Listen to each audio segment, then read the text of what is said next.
नमस्कार दोस्तों, मैं शालिनी पारस आपके लिए लेकर आई हूँ एक नई कहानी जिसका शीर्षक है अनजाना रिश्ता। वह जल्दी जल्दी अपना सामान समेटने में लगी थी। आज की सारी पेंडिंग फाइलों को निपटाकर उसे बड़ा हल्कापन महसूस हो रहा था। वह दोबारा उस केबिन में नहीं जाना चाहती थी जिसमें उसके बॉस मिस्टर अग्रवाल बैठते थे। उनका बार बार अर्पिता को करेक्शन के बहाने बुलाना, उसे छूना, उसे गलत निगाहों से घूरते रहना, उफ कितना असह्य था ये सब अर्पिता के लिए। 6 महीने पहले ही वह आगरा से आई थी। माँ की बीमारी और पापा के निधन के पश्चात परिवार की सारी जिम्मेदारियां अब उस अर्पिता पर ही आ गई थी। थोड़े समय तो कोचिंग और ट्यूशन के सहारे उसने खर्चा चलाने की कोशिश की, पर अपनी छोटी बहन अनुष्का और छोटे भाई अर्पित की पढ़ाई सही ढंग से हो, इसके लिए उसे नौकरी की सख्त आवश्यकता थी। विषम परिस्थितियों में ढांढस बंधाने के लिए उसका परिवार था और साथ में था उसका बचपन का दोस्त अखिल। आज अखिल की बदौलत ही वह MBA करने के पश्चात आगरा में एक प्राइवेट फर्म में नौकरी कर रही थी। अपना काम भी वह ठीक ढंग से कर रही थी और 20,000 रुपये मासिक वेतन उसे फिलहाल सुकून दे रहा था। 5,000 रुपये अपने लिए बचाकर शेष रकम वो अपनी माँ को भेज देती थी। आज अखिल की उसे बहुत याद आ रही थी। आज क्या, हमेशा ही जब जब बॉस उसे देखता तो मिस्टर अग्रवाल को देखते ही उसके मन में आता कि ये सारी हरकतें वो अखिल को बताए और अखिल फिर उसकी अच्छी से खबर ले।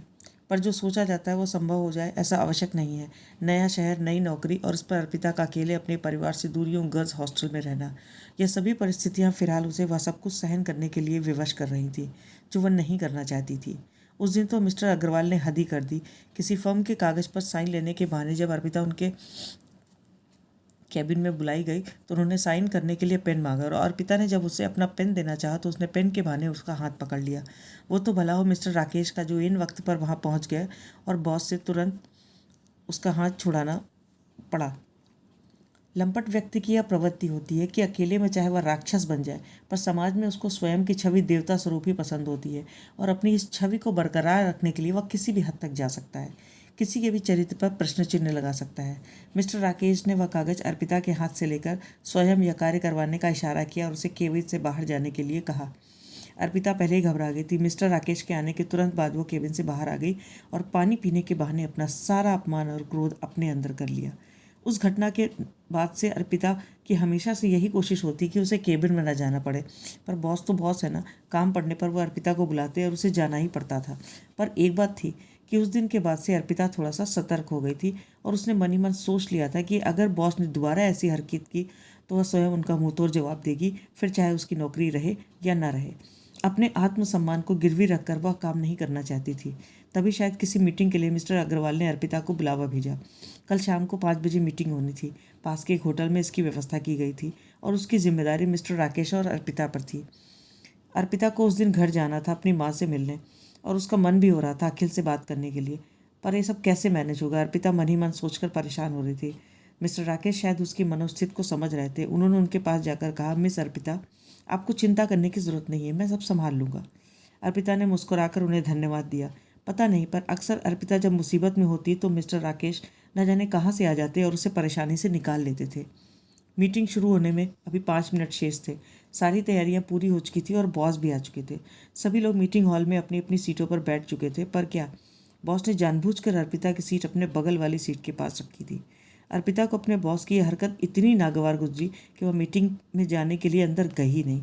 शायद अखिलेश से मिलने की बेचैनी उसे ऐसा करने के लिए मजबूर कर रही थी, और वैसे भी बॉस का बार बार उसे ऊपर से नीचे तक यूँ घूरना, नज़र मिलने पर कुटिलता से मुस्कुराना, यह सब उसे बोझ लगने लगा था। उसने निश्चय कर लिया था कि अब वह यह सब और बर्दाश्त नहीं करेगी। इसी वजह से मीटिंग हॉल में जाने से पहले ही उसने अपना रेजिग्नेशन लेटर मिस्टर राकेश को थमा दिया था और बस पकड़कर अपने घर की ओर निकल पड़ी थी। घर पर आने पर सबसे मिलकर उसका मन बहुत प्रसन्न हुआ। थोड़ी देर में माँ की आवाज़ आई, देखो कौन आया है। अर्पिता ने मुड़कर देखा, सामने अखिल खड़े थे। माँ दोनों को ड्राइंग रूम में बैठने के लिए बोलकर चाय बनाने के लिए किचन में चली गई। अर्पिता और अखिल आपस में बैठकर बात करने लगे। बात करते करते अर्पिता ने महसूस किया कि अखिल उसे बार बार अनावश्यक रूप से छूने की कोशिश कर रहा है। 1-2 बार तो उसने नज़रअंदाज किया, पर शायद अखिल ने इसे स्वीकृति मानकर उसका हाथ पकड़ लिया और कमरे में किसी को न देख अर्पिता को झटके से अपनी ओर खींच लिया।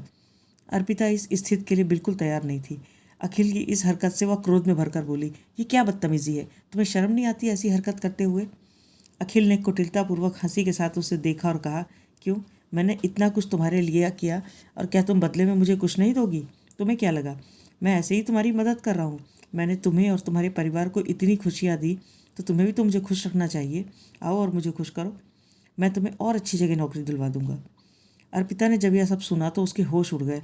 अभी तक वह जिसे अपना सच्चा दोस्त समझकर उससे मिलने के लिए बेचैन थी, जब उसका असली चेहरा उसने देखा तो बेचैन हो गई, परेशान हो गई। उसे उस चेहरे में मिस्टर अग्रवाल का चेहरा नजर आने लगा, वही चेहरा जिससे बचने के लिए वह आगरा से भागकर वापस इटावा आई थी।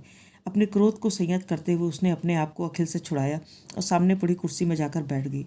उसे इस बात का डर था कि अगर माँ इस समय कमरे में आ गई और सब जान गई तो वह तो टूट ही जाएगी। पिताजी की मृत्यु के बाद वैसे ही उन्हें संभालना बहुत बड़ी चुनौती थी। ऊपर से वे अखिल की अगर इस सच्चाई को जान जाती तो उन पर तो वज्रपात ही हो जाता।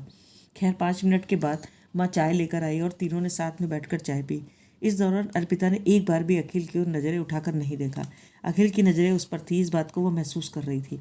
चाय खत्म तो होते ही एक ज़रूरी काम का बहाना बनाकर अखिल वहाँ से चला गया। अब अर्पिता को कोई रास्ता नहीं सूझ रहा था। जो नौकरी थी उससे भी उसने रिज़ाइन कर दिया था और जिसके भरोसे आई थी वह रक्षक ही उसका भक्षक बनकर उसका भक्षण करने की फिराक में था। दिन भर इसी ऊहापोह में बीता कि क्या करें क्या ना करें।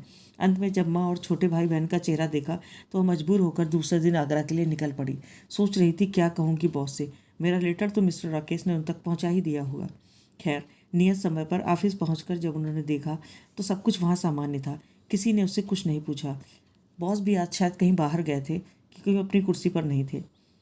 वो आकर अपनी कुर्सी पर धीरे से बैठी और सोचने लगी कि अब क्या करूं। थोड़ी देर में ऑफिस के एक चतुर्थ श्रेणी के कर्मचारी लालजी आए और उन्होंने एक लिफाफा उसकी ओर बढ़ाकर कहा, मैडम राकेश सर ने आपके लिए दिया है। लिफाफा देखकर उसे हैरानी हुई। ये तो वही रेजिग्नेशन लेटर था जिसे उसने मिस्टर राकेश को बॉस को देने के लिए दिया था। उसने लिफाफा लिया और चुपचाप उसे अपने बैग में डाल लिया। मिस्टर राकेश ने यह लिफाफा बॉस को नहीं दिया था और इस तरह एक बार फिर से उन्होंने अर्पिता को मुसीबत से बचा लिया था। ज़िंदगी में बहुत से लोग ऐसे मिल जाते हैं जिनसे आपका कोई रिश्ता नहीं होता है, पर वह हमेशा अपने कार्यों से अपने आप को इतना ऊंचा उठा देते हैं कि वे सारे रिश्तों से ऊपर उठ जाते हैं और बना लेते हैं हमारे बीच में एक अनजाना रिश्ता। Thank you.